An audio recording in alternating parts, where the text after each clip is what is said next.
Alors, révélation de Daniel Kvyat, je sais pas si c'est vrai ou pas, ou s'il veut se faire mousser, mais il aurait reçu une offre de Ferrari pour remplacer Raikkonen, avant d'être rétrogradé chez Toro Rosso.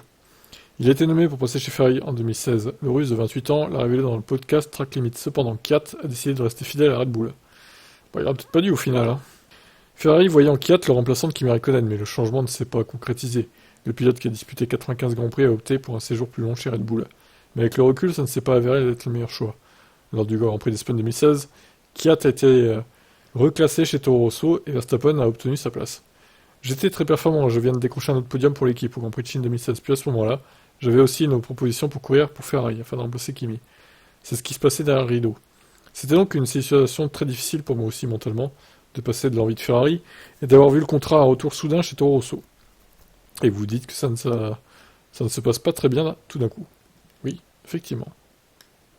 Kvyat a été remplacé par Gasly chez Toro Rosso après le Grand Prix de Singapour 2017. En 2018, il était le pilote de réserve chez Ferrari, avant de revenir chez Toro Rosso en 2019.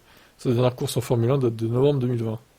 Le nom de Kvyat est revenu à plusieurs reprises la semaine dernière. En effet, l'ancien pilote de Formule 1 fait face à un test dans une Formule E, même s'il ne semble pas encore vouloir revenir dans les monoplaces en 2024.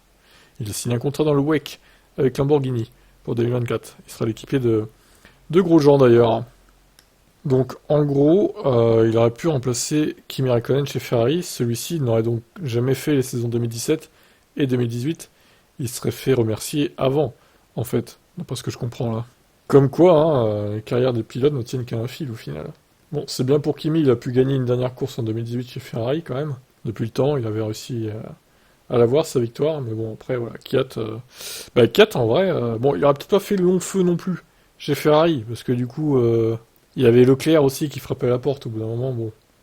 Mais il aurait peut-être pu faire ouais 2 ans, 3 ans peut-être, hein. C'est toujours prestigieux de rouler pour Ferrari du coup. Je vous laisse commenter.